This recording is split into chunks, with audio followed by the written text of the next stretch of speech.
আমি মনে করি পৃথিবীতে সবচেয়ে কঠিন কাজ হচ্ছে মানুষ চেনা। মানুষকে সহজে চেনা যায় না। সারা জীবন একটা মানুষের সাথে থেকেও চেনা যায় না। ২-৪ দিনে কি একটা মানুষকে চেনা যায়? কখনোই না।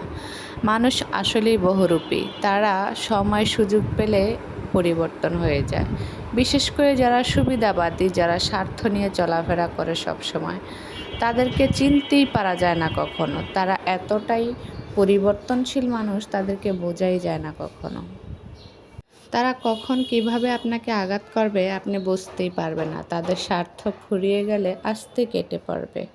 কেউ আছে স্বার্থের জন্য আপনার সাথে মিশবে, স্বার্থ শেষ চলে যাবে। এই সমাজে চাপাবাজ, দুর্নীতিবাজ মানুষেরই যত কদর।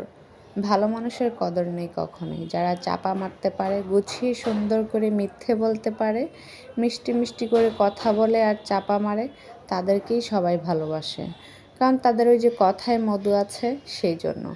আসলে এই কথার পিছনে যে কারণ আছে সেটা বোঝে না। ওই যে কথায় আছে না, মুখে মধু অন্তরে বিষ। এই মানুষগুলো এতটাই ভয়ানক যে তাদেরকে চেনাই মুশকিল। কথাই বলতে পারছি না, চারিদিকে এত শব্দ, ভয়েস দিতে গেলে নানা সমস্যার মধ্যে পড়তে হয়। মানে সুন্দর করে ভয়েস দিব তাও পারি না, চারিদিকে এত শব্দ হয়। তার উপর আবার কারেন্ট চলে গেছে, শব্দটা আরও বেড়ে গেছে।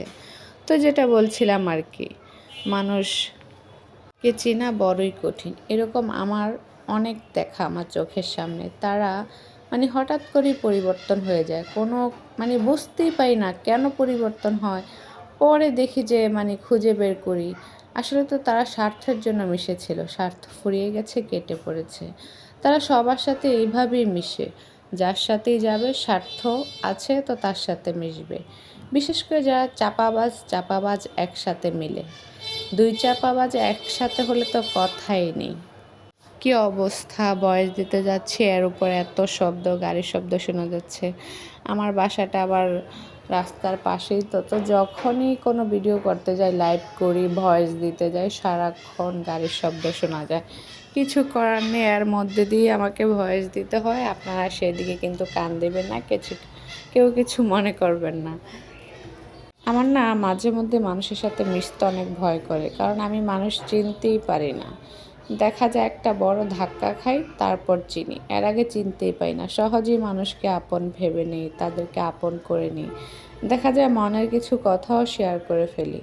কিন্তু পরে বুঝি যে এগুলা তো মানে একেবারে সুবিধাবাদী মানুষ।